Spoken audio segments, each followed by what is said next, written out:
great to see you again, officer. My wife can't wait to thank you. Go on, talk to her. Oh, sweetie, I don't even know how to thank you for finding my husband and helping him out. I hope we haven't been too much trouble for you. Just doing my job, ma'am. Here, I want to give you a small token of my gratitude. It's a tie, Meskin origin. The pin is an antique, quite special. Oh, thank you. The little silvery knob holding the tie together feels warm in your hand. It's in the shape of an avian skull with 8 eyes. You could ask her about this when you get the time. It's probably a cryptid, but the phasmid, of course, is more important. You never told me you've seen the phasmid. Oh, you don't want to hear about some old woman's ramblings. Ramblings? Nonsense. Your description of the phasmid is the most precise I've ever heard. But darling, I didn't even get the size of it right. You were a child, my dear. Really. It's extraordinary what you were able to describe. Now go on. Tell our friend about it. He's proven his interest in the field. Reflexively, the lieutenant read his familiar notebook. Well, it was summer. I was building a racing track out of sand on the beach near a tall stand of reeds. Quite a tall one. Many times my height, I remember. When, all of a sudden, What happened? I looked up, and one of the reeds moved. Not like a plant, but like a living thing. It stood up and looked at me. Its body unfolded like some antique toy. I'd never seen anything like it. The reeds turned into a creature. I didn't know this can happen, so I reached my arm and touched the thing. It felt just like a stalk of reed, but it moved, swaying, towering above me. After a while, 20 seconds, a minute maybe, it left, went into the reeds. Did you try to follow it? I tried, but I was only a child. There was mud and high water. I couldn't see it anymore. I was just standing there, knee-deep in mud, looking around me. Where did you go? Don't go. I ran back home to my grandmother and asked her if reeds could walk, and told her they were looking at me. Of course, she just laughed at me, but I knew what I'd seen. For years, it was a story I told at parties when I wanted to impress boys. That sort of thing. Of course, most people just took it as a strange, amusing anecdote. So did I, honestly. But then I met Morel. We were on a date. Can you imagine? She tells me a story, and it's the most detailed report of the Insulindian phasmid I've ever heard. The sounds. She told me it hissed. So that's how they met. This is beyond significant. That's a cute story, actually. It did, yes. Like reeds in a gust of wind. The way it moved, the colour, how some of its limbs were white, like marble. It matched perfectly with what I know from other accounts. It was amazing. If it weren't for Lena, I might have given up hope years ago. It's no exaggeration to say that she restored my faith in my profession. You were on a date? Our first, yes. The glance is tender, yes, but tempered by something else. A thought she can't express, even to him. Interesting. The limbs were white. Not all of them. There is some white coloration reported, along with beige, where the camouflage ends. How big was it? It's hard to say how big things are when you're quite small yourself. To me, it seemed to be taller than I was then, but that's probably not the case. You're welcome, sweetie. I do appreciate the chance to relive it whenever I get one. It was just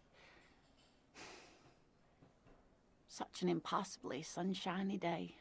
So warm. I hope she wasn't, like, heat stroking. And she could get up and walk right into the reeds on her own, into the mud. You know, Of course, officers. Is there a particular cryptid you two are interested in learning about? Kim's just like, you know what? Fuck it. Let's just listen to cryptids. It's better in his fucking case. And it's late anyway. It's like 10 o'clock, it looks like. Bird! No. It's the cryptid. The? Oh, yes. What is it? The eight-eyed teratorn, the largest flying avian ever discovered, with a wingspan of 11.5 meters. It was thought to have gone extinct 3,500 years ago. Some even doubted the fossils were real. A mutation, they said. Until... Mutation? Huh. All of evolution is a mutation. He's not wrong. I studied evolutionary biology in university. It was some it could be, yeah, technically, yeah. Until it was cited by renowned Gottwaldian explorer and naturalist Uwe Plattenkalk in 21. This renown seems a bit dubious. Your own catalogue comes up completely empty. But, of course, you are not all-knowing. Okay, let's hear about the sighting. It happened on a botanical expedition into the vast and unexplored Oamrau Canyon in southeast Ilmara. Dr. Plattenkalk got separated from his group during a sandstorm. And where's Umrau? The world's largest canyon system, sweetie. It's a barren waste east of the Erg Desert, an ancient riverbed completely dried up. Alone in the blasted desert heat, the doctor wandered eastward, where man hasn't stepped foot in over 1,000 years. Since the fall of Pericarnassus, he was lost, without any navigation equipment and desperately low on water. After a day or two, he noticed a bird high in the noon sky. A great black bird. It seemed gargantuan. Every now and then, the bird would dive down to feed on an animal carcass somewhere on the horizon. But by the time Uwe got there, the teratorn had taken off already, and the carcass was picked clean. This happened many times. He followed him? More like he followed it. A bird that big has many liters of blood in it, and he was dying of thirst. For many days, Dr. Ploppenkalk followed the teratorn until they reached a great canyon wall, where the bird finally landed to rest. The professor climbed up there with a rock in his hand. He found the bird sleeping with his head tucked under its wing, a great black pile of feathers on the perch. So he approached, slowly squeezing the rock in his fist. Then the teratorn suddenly looked at him. He could see it had 8 eyes, 4 on either side of its skull, like a spider. And the man couldn't move. He was paralyzed, frozen into place with the rock in his hand. Whatever he did, he could not get closer to the bird. Was he, like, just scared? The bird was controlling his mind. It kept him from approaching. He could step back, but every time he stepped forward, paralysis. Uwe spent 3 days trying until the bird flew away. Hold on, how did he survive to tell the story? The 8-eyed teratorn was indifferent to him, as long as he didn't get closer than 2 steps. It even let him feed on some carcasses up there, and the 2 unfertilized eggs it left behind. Wow, fuck yeah. Absolutely, sweetie. Cryptozoologists have been tracing it ever since, but Wamrau is vast, mysterious, and holds many secrets. Modern radar telemetry shows great promise. We will confirm this one by the end of the decade, latest. This one I liked. Not only does it have 8 eyes, and is a living fossil, and the largest bird ever to live, it also does mind control. He's sincere. He likes the audacity of it. When was the last anybody saw of it? Sadly, yes. But there are numerous reports of 8-eyed bird skulls from Ilmara. And then there's the striking resemblance to the Pericarnassian imperial eagle, an ancient heraldic symbol that is hard to pass off as coincidence. The imperial eagle, too, had 8 eyes. Not really. It's just stylization. The way they drew eyes. It's not a zoological drawing. Shut up, brain. Very, very hard. This one's very famous. Everyone knows it. People will be looking at that tie on you and thinking that man is into cryptids. So, what else do you want to know? Tiniest? Cryobacter catlensis. Cryobacter catlensis? Yes, a unicellular bacterium that was discovered in one of the northernmost points of Kotla on the Boreal Plateau by renowned geologist Caitlin Mijanou some 70 years ago. What's so special about it? The bacterial colony Mijanou found had remained alive while frozen in ice for longer than anyone could reliably estimate. Certainly from before recorded history. There are, like, thermophilic bacteria, so, like, ice-loving bacteria? That's not far off. Mijanou disappeared shortly after injecting herself with the bacteria she had brought back to study. No doubt in hopes of prolonging her own life. She injected herself with it? Yes, the bacteria had survived in the ice since times immemorial. It is not hard to see where she could have gotten the idea. That's dumb. It's actually a little hard to see, but do go on.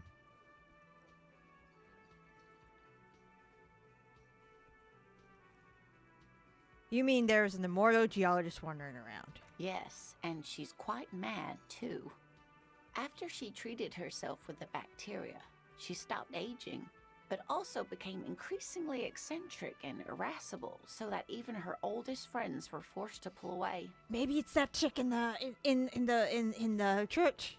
We can assume that she has been living somewhere in the wilderness for decades now, all alone except for the Cryobacter catlensis coursing through her bloodstream. Dangerous. The gnome of Jeroma.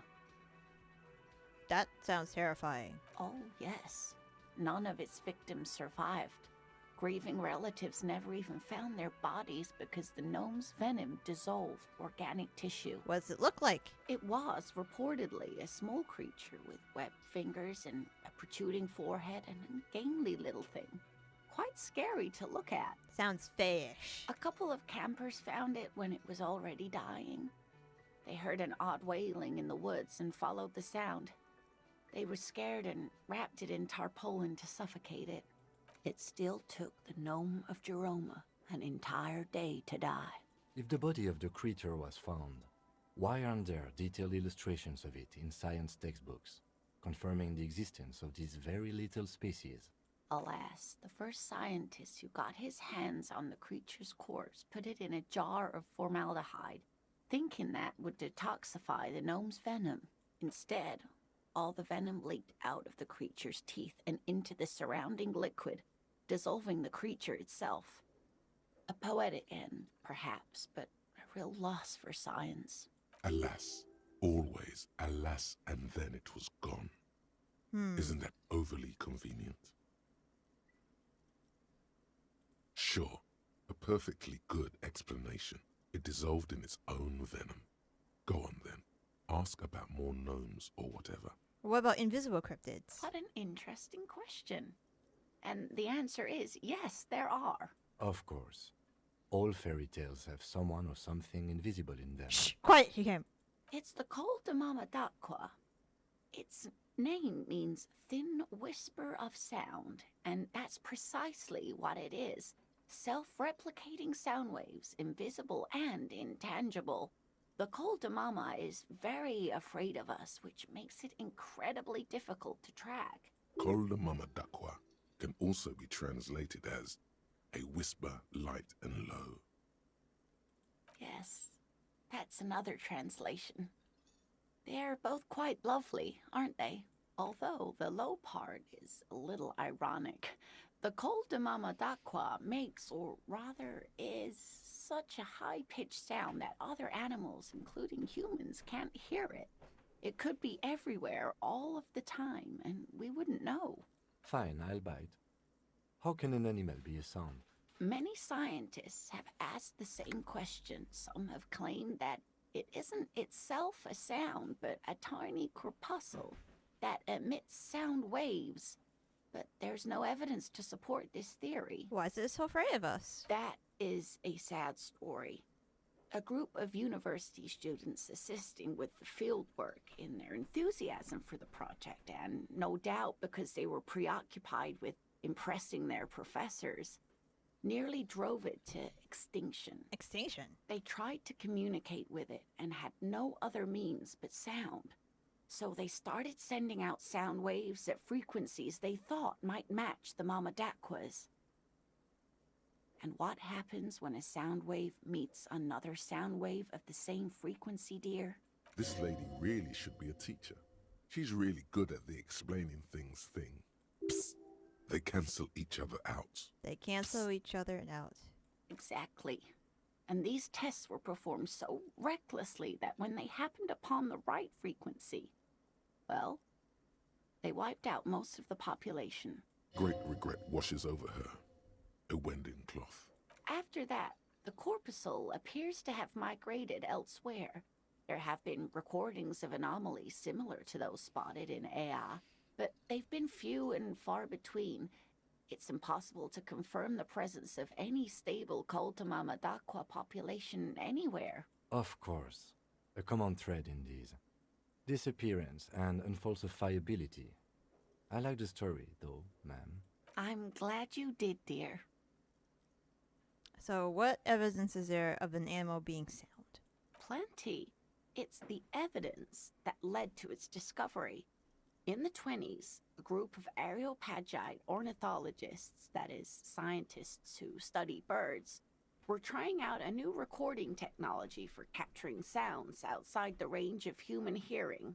When playing back recordings they had made in the foothills of the Ea mountain range, they noticed certain anomalies, patterns that seemed random at first, but on closer examination were consistent with the waveforms of songbirds. The scientists soon discovered they could track and even predict what appeared to be feeding, mating, and migration patterns based on sound waves in a strictly delimited range of ultrasonic frequencies, even higher than those of the highest pitched bat calls. She transforms, when speaking about these strange animals, into a confident woman. They realized that they had discovered a new species and called it the Koltamamadakwa, after the Paracanassian name for the voice of God, which is said to be very silent. Wow. They grew quite obsessed with these little birds. Even though they couldn't see them, they could distinguish among individual birds and even began to name some of them. Name? Sequester, Time, Joscan. Those are but some of the Mamadakwa they followed individually. Could they be here? It could be. As I said, it could be everywhere. And we wouldn't know any better. It could be ringing all the days of our lives and nights. What about what? I'm glad you like them, but I'm not really one to tell you about all of them. You should ask my husband if you get the chance. He's the real expert. Alright. What's this tie I just got? That looks sick. Ooh. Drama.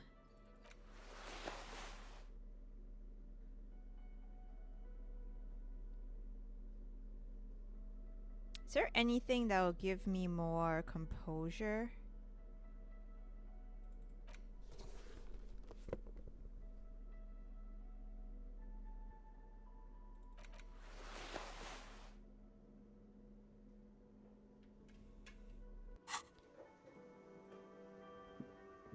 Always a pleasure to, Once more, you hear that odd clicking sound coming from Gary. I can't put any more. I think I already locked this one.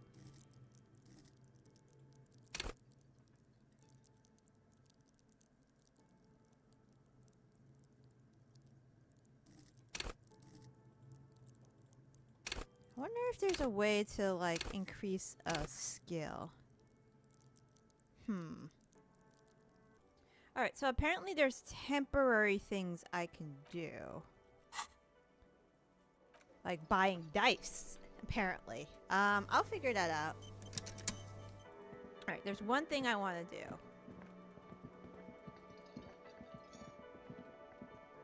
I want to see if that Lori guy is out there. Was that?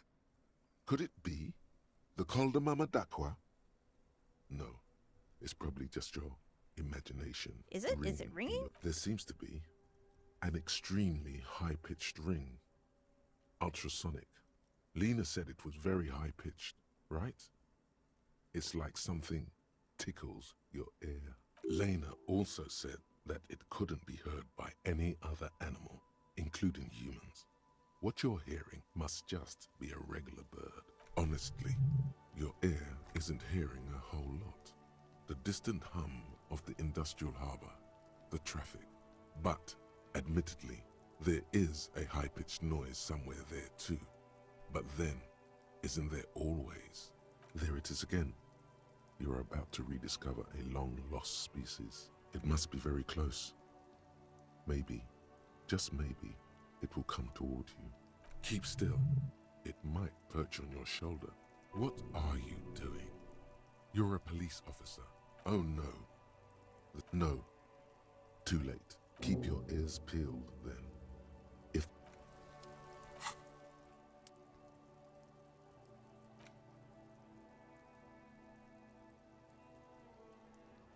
Alright.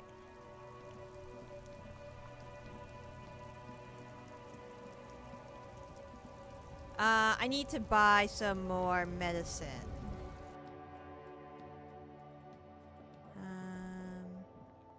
You see several packaged raincoats fill a low shelf. Alright. A small cabinet on the wall is filled with various medicine bottles, nasal sprays, and blister packs. Okay, here. I hope Saint Baptiste makes you feel better or... The tear machine your bottles clunk. Is there anything else I can buy? You see The several dice! Are those dice? A colorful display of cigarettes and alcohol. The bottles wink at you in the light. The smokes too glitter in the... No, they look like dice for me, but it looks like they're just packs of cigarettes. You see several... Here you go. Thank you. Alright, I bought a raincoat. Endurance. Alright.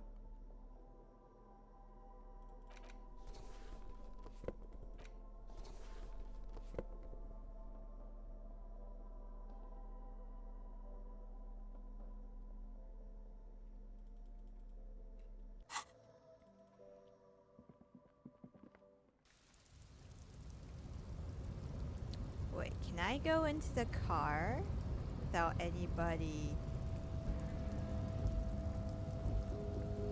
Never been out this late before. A lorry stuck.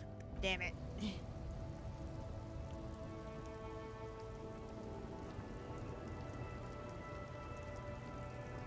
Still won't talk to me, I assume? The woman's no response.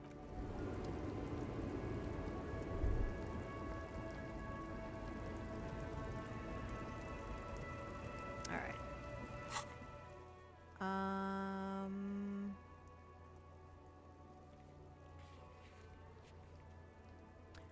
The dice maker. Alright, I'll come back in the morning.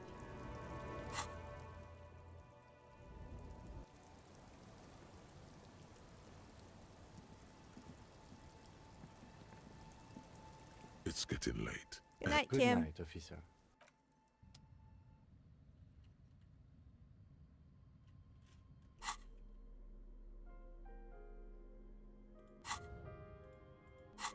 Should I go kill a man?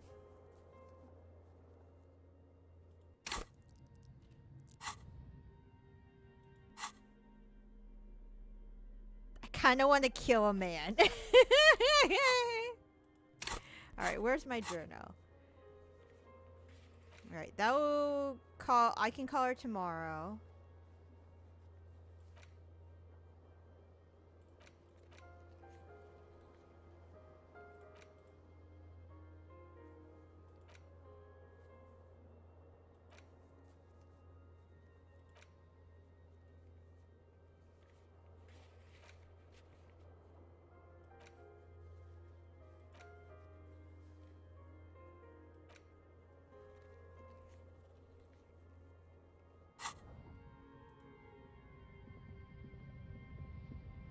bed is comforting. Alright, let's just go to sleep for now. Across the room, the heating system hums its soft lullaby. The mattress feels soft and sheets warm. It only takes you moments for the world to fall away. Wow, this place is comfier than my last place. Thoughts, baby. A million little lights in the dark. You're one fine instrument, brother. All those faces and all those names. All that laughter and screaming and scheming around. Every corner and every street. Recorded in you forever on ferrotape. Am I dreaming? No, you're spinning tapes at the discotheque.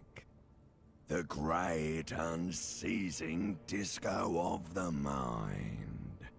The flash, the bang, the endless learning experience. Spin on empty? On and on it goes, for untold hours. At the disco where you first asked her to dance. Rising, rising, above the dark curvature, the great wingspan of sleep, studded with stars. Behold, there are millions of them down there. The first time, the last time. The smoke in her mouth, the plotted flowers, the faces turning, changing. It's the world, Harry boy, and you're made of it. Every day you're out there, you make more of yourself from it. I'm afraid you can't be unmade now. You can never forget this shit. Beautiful. It's stuck on loop, whirling, spitting out words and images. You're the son of the world again. Harrister, a ceaseless agent. Picking up litter and old newspapers. Collecting your little bubblegum wrappers and idiotic picture postcards. Meaningless, meaningless keepsakes. Reading your awful letters and recalling things, aren't you? The endless names of the world. An address book you are. The map of a city. I am an agent of the world. You'll go insane if you keep going like this. One more day, and you'll be in the loony bin. I just know you will. And for what, brother man? For the money, baby. For the greater good. Solving your little crossword puzzles. Doing your tasks. Crossing names off lists. Trying to become some sort of world detector. It won't make it okay. It won't put smoke back in her mouth. Well, we're making progress. There he goes again. He's a real political animal, our Harry. He still doesn't see that it's the world changing around him. He's got no idea what he's in for. Why? 'Cause only love can break your heart. Beep, beep, beep. The alarm is ringing, Harry. The disco circus goes on and on. You barely slept 3 hours last night. You can do it. It's nothing. Do it for the city. Go. Do it for the picture puzzle. Put it all together. Solve the world. One conversation at a time. Ugh. Ugh. Good. You're up. Listen, there's something that's been bothering you for a few days now. What? It's a suspicion, or a feeling really, that things are not quite in hand around here. An earth-shattering deduction from your psyche. What will those guys come up with next? Every day, things seem to spin more and more wildly, out of control. The center isn't holding. And despite your efforts to moderate and contain these energies, things only seem to be getting worse. Alright, so what do I need to do? You've got to find out who bears la responsabilité. I thought I was assigned to responsible for the murder. Harry, you're thinking about this too narrowly. La responsabilité isn't concerned with trivial questions like who killed who. It's about the real issues. The human welfare index, the price of staple goods, the transition to real democracy. Alright, so what is it? The most awesome, terrible thing. It is human nature to crave la responsabilité and to deny it. That's why it must be distributed across many different organizations, agencies, offices, and portfolios. Okay. Whoa. This isn't some kind of dictatorship. You can't simply seize la responsabilité for yourself. It must be given by a legitimate authority, like a committee. Do we really have time for all of this? There is always time to follow best practices. Once someone's decided to cut corners for the sake of expediency, who knows what else they're capable of? Swift, decisive action. Okay, who should be on the committee? Only the most even-keeled minds. In Martinez, your half-brother, the lieutenant, is a natural place to start. My half-brother? Together, you'll be able to discover who has la responsabilité in Revachol. And, if necessary, you'll have the wisdom and expertise to assign it among yourselves. Okay, and when this happens, what happens? Most likely, your findings will be collected in a report, which will be carefully reviewed by your superiors. Once they've reviewed it, those same superiors will produce a set of recommendations to be taken up at the next meeting of the Standing Committee. Rest assured, no matter what happens, it will be done through the proper channels. Alright, let's do it. Good luck. I don't know. I don't know what this is. Kim! Morning, Kim.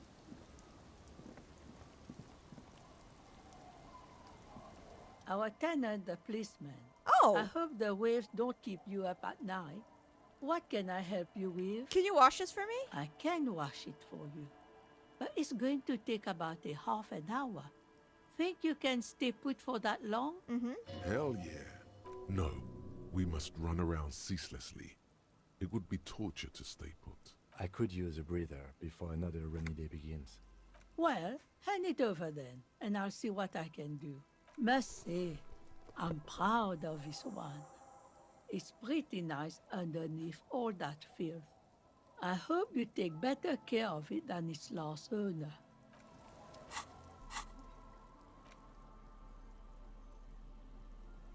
Ah. Alright, you asshole. I got your jacket washed.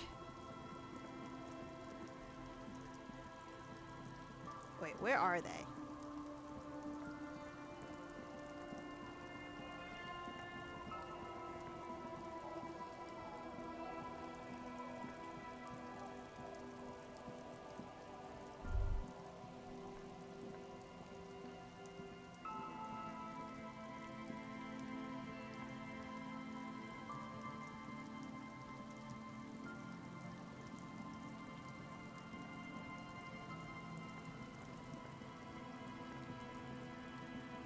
Oh, maybe if I... Okay, hold on. Let me go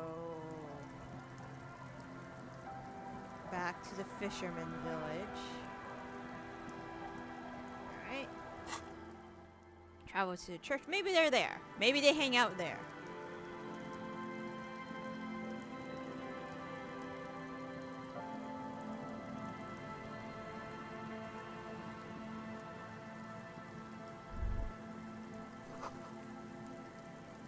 Nope, they do not hang out here. Alright, maybe I should go in the church and see if that lady's finally here.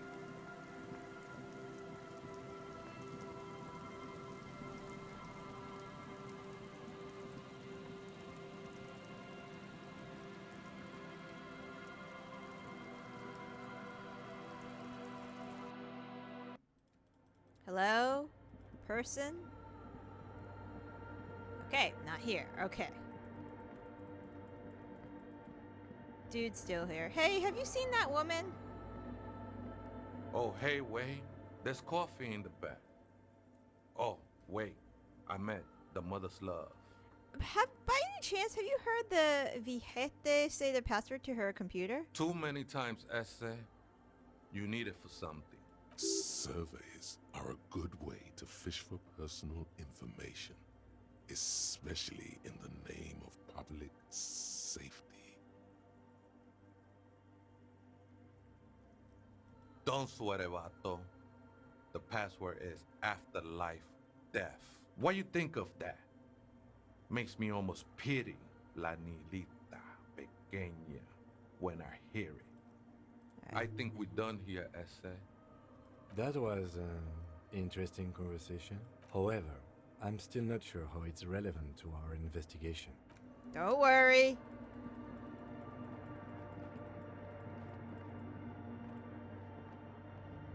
The machine's keyboard is still the speaker. Good morning, Fortress Accident on Saint-Brune. This is the East Insulindian Repeater Station 1. Please repeat. Is this the personal log? Good. Please repeat the password. Good. I have unlocked the filament. After ending the call, please press print to access the filament. Fortress Accident, is there anything else I can do for you to... Goodbye. The machine's keyboard. The printer prints out a long text document with dated paragraphs. It looks a bit like someone's journal. The first entry, made on the 4th of February, 51, by an unknown author, is short and concise. Arrived at the church. The door was boarded up, so I used the crowbar to get inside. Looks like the place has been deserted. Nothing out of the ordinary, but I'll ask around. Need to figure out how to get the electricity in. The lieutenant leans closer, scouring the printout over your shoulder. Just as you finish reading, he looks up, muttering under his breath. 4th of February. That's over a month ago. Whoever set up those machines has been here for quite a while. Our case? No, I don't think so. It must be some local eccentric. 6th of February, 51. Had a little chat with the local fishermen. Said I shouldn't go near that place, that the church was spooky and ridden with narcotics. It's a little spooky, all right. Still haven't figured out the electricity. 7th of February, 51. Finally got the electricity in. Next on the agenda, a new antenna. I'm thinking Esca series, something advanced. Why would anyone need any of this equipment here? 8th of February, 51. Bought the antenna, had some problems setting it up. Called Simon for help. Heard the others are back to making art. Drinking somewhere out of town. Sulislav started a rock band again. Lexi has been seen asking money from strangers, but at least the artists have their act together. They're qualified labor. They can get work anywhere. Graphic design, ads. The programmers are doing fine too. I mean, they're programmers. The writers, though, they're fucked. I just have to find out what caused that data loss and be done with it. Still don't understand how it managed to wipe out the backup, when the backup wasn't even connected to the front. I know. Everyone thinks it's impossible. They say I must be lying. I'm here to set it right. Data? Seems like something to do with radio computers. Unfortunately, I don't know enough about them to understand what the author is saying. Something about the backup data getting destroyed, and how everyone thought it was the author's fault. Let's just keep reading. I think these people worked in the radio computer games business, the one we saw in the Doom commercial area. They must be our former co-workers. 12th of February, 51. Brought some food from the grocery store. Apparently, there's a strike going on in the harbor. Definitely not happy to see the Martinez people again. Everything's now set up in the church. Going to start working tomorrow, 8 a.m. The strike. We are nearing the date of the murder. Keep reading. I'm interested now. I want to know what's that radio anomaly that sent this person here in the first place. 25th of February, 51. I've been sending data up to Lintel for a while now, trying to recreate the data loss, but nothing. Didn't even feel like logging in, the disappointment.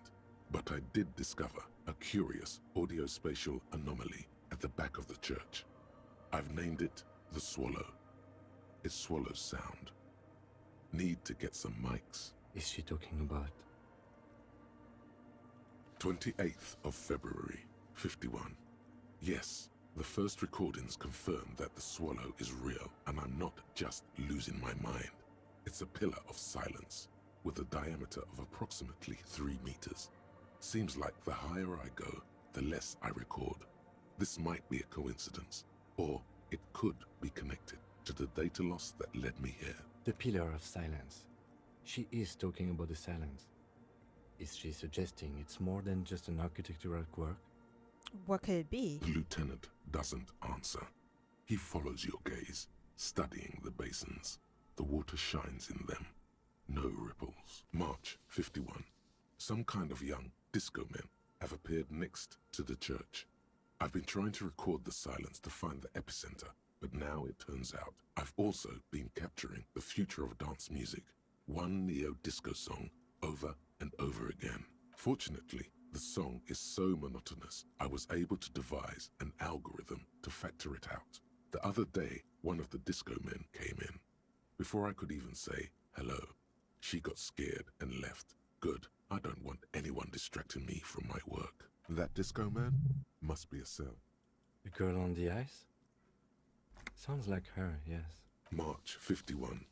I got a call from the repeater station. Someone has tried to access the radio computer in our old office in Martinez. Can't do anything about it. The storekeeper still doesn't want to let me inside the building. Thinks I'm part of some kind of curse. How Martinez of her. That was me. I knew it wasn't a good idea to meddle with that machine. March 51. A new 2-meter aux cable. Noodles. Crackers. Ping energy drinks. Water. Toothpaste. Gum. Also, some canned air. Your reading is interrupted by the sound of the church door opening. A strange woman makes straight for the radio computer. Hi. Sorry, I broke in. I was looking for you. Breaking into my radio computer, I see. I do apologize for the intrusion, madame. We are with the RCM, you see. Well, you won't find any music venue organizers here. It's just me and my computer, and it has been this way for weeks. Now please give me some room. I need 2 seconds to see that you haven't destroyed anything. We should talk to her after she has rebooted the machine.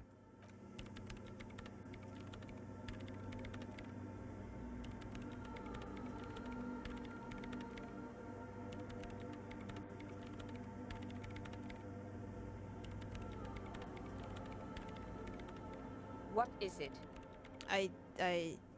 Hey, were you the lead programmer for, Werther Untethered by any chance? Yes. Or, no. Not anymore. That project is dead. She doesn't seem surprised to be recognized. Rather sad.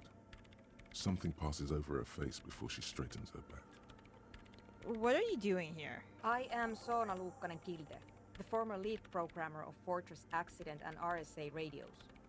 I have over 16 years of programming experience, and I'm proficient in both Vox and Orbis languages. If you're not here to hire me, I don't really know how I can help you. Have you seen the Crab Man? Nope. But you know he's around? Yes. He's seen you. You don't sound worried about him at all. No, you're right. I'm not. Why do you have some machines here? I brought them here. These are my machines. Please don't touch anything. Why do you need the antenna? I use the AR1 as my RAIN prefect processing unit. What? RAIN prefect. My radio computer. And it's the antenna, it's the processing unit. Yes? You really don't know anything about radio computers, do you? Not really. All right. Well, all radio computers perform operations up on air. So in order to gain more processing power, you need to invest in a good antenna. And an AR1 is a good antenna? I guess it is. So far I've been quite satisfied with it. Martinez is an unstable region with bad coverage, and the operation has been surprisingly stable. But it's not the cheapest one on the market. so I wouldn't recommend it for your regular red tape operations. Fraser 1000 is a foolproof line for civilians. Anyway, you should do some research before you decide to buy anything. Ask around, compare the prices. There are many milieus dedicated to that sort of thing. She liked telling you this. It calmed her nerves. What are you doing with the radio computer? I'm working.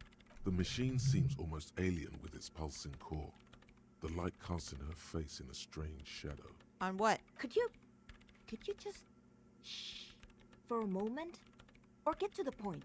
I really need to focus on something. It's not just rudeness. It really is hard to concentrate on whatever she needs to do. And you're not helping. Water bowls. They are connected to my reign prefect. Whatever you do, just please don't move them, okay? Short and terse. There you have it. Whatever she's using them for, they're hers. Great. What are you doing in the church? You really like those questions, don't you? I'm a police officer. It's my job to ask questions. I'm conducting scientific research here. You can't throw me out. What research? I'm looking for the location of a 2mm hole in the world. Wait, what? Huh? She's looking for a disruption in the radio waves. That's what her personal log said. The lieutenant raises his brows, but doesn't say anything. What does that mean? Exactly. What does it mean? Up to now, it has been impossible to say what it is because it's impossible to measure nothing. What do you think it is? What qualities does nothing have? How do you measure something that does not exist? That's a little above your pay grade at the moment. I don't know. Are we? That's what I'm trying to figure out here. But how do I figure it out? I can't even understand how we're talking about something that doesn't exist. Let's not measure it. You measure it by its surroundings. By that which does exist. Which is what I've been trying to do. I've tried using hydro transducers to record the silence. To find out where it begins. But honestly, it's not progressing very well. Do you have any idea where the hole might be located? Somewhere underneath those roof beams, I assume. Only a faint crisscross of rafters can be made out from the dark. Most of the tower disappearing into the shade. Strange things may flourish in the dark. There's this place at the back of the church. A place where all audible vibrations seem to decease. I've named it the Swallow. And the higher you go, the less you record. The Pillar of Silence? Are you sure it's not just an architectural quirk? Maybe. But it's oddly close to the physical coordinates of the data loss that led me to this place. So this is where the Crabman lives. I know. And you don't think the Crabman's somehow responsible? No, I don't. She sounds mildly annoyed by this line of questioning. Her hands typing hundreds of commands into the machine. So you said the research isn't going well. Why not? Because it's just trial and error. Trying to locate the Swallow, the exact point in space. And I don't have a... You know what? It would be really helpful if you could just stop talking and let me work. Is the hole connected to your data loss? Yes, that's what led me here. But I suspect it might be something a bit more complicated than that. Great. Thanks. The Swallow, you mean? What about it? Great. Thanks. What? I hate it. I bet she hasn't even heard it.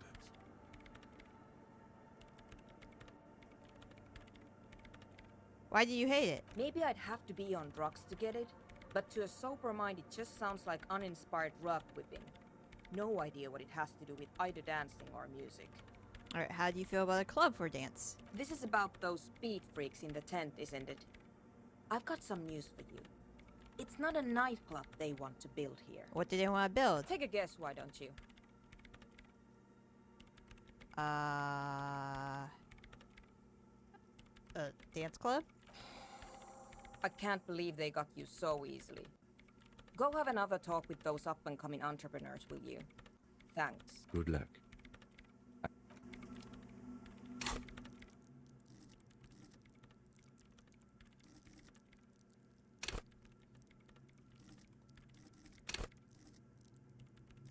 Alright, I'll keep this one for now.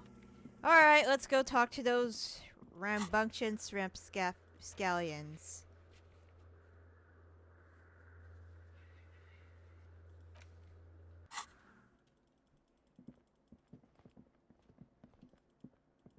Come on. Let's go. So, dudes, she's not... You know, she's not really into the whole, like, club thing. Unfortunately. You might need to abandon this project.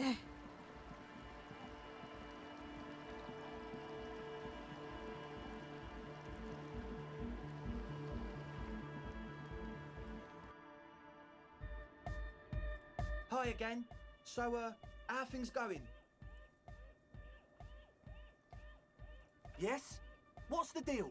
I talked to the mainframe Sona, and she's a programmer. A programmer? That's odd. What was she like? Did you ask her about the nightclub? She said you guys weren't completely honest about your plans. Come on, man. Who will you trust? The spooky programmer or us? We just want to make the world a better place. Feel the love! Get down and feel it! A half-hearted sell of something which does not seem worth buying. I'm not feeling it. You'll get there, believe me.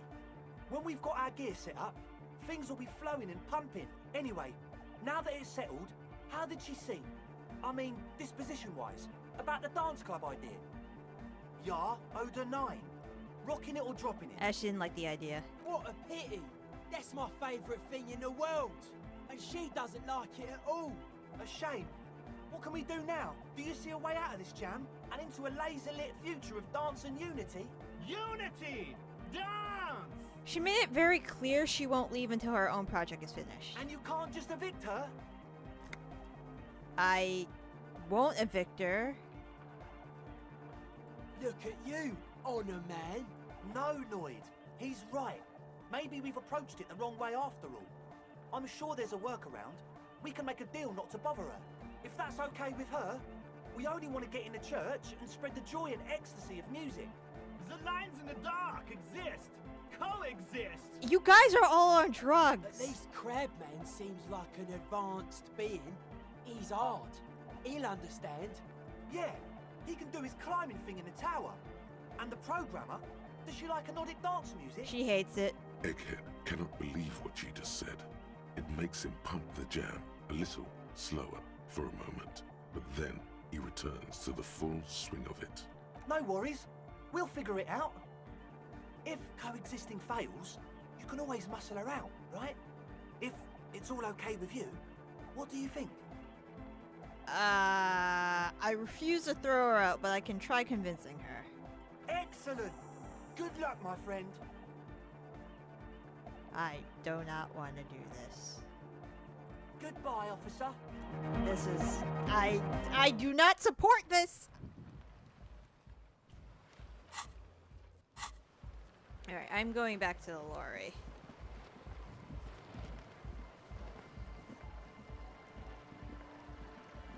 And to get some dice.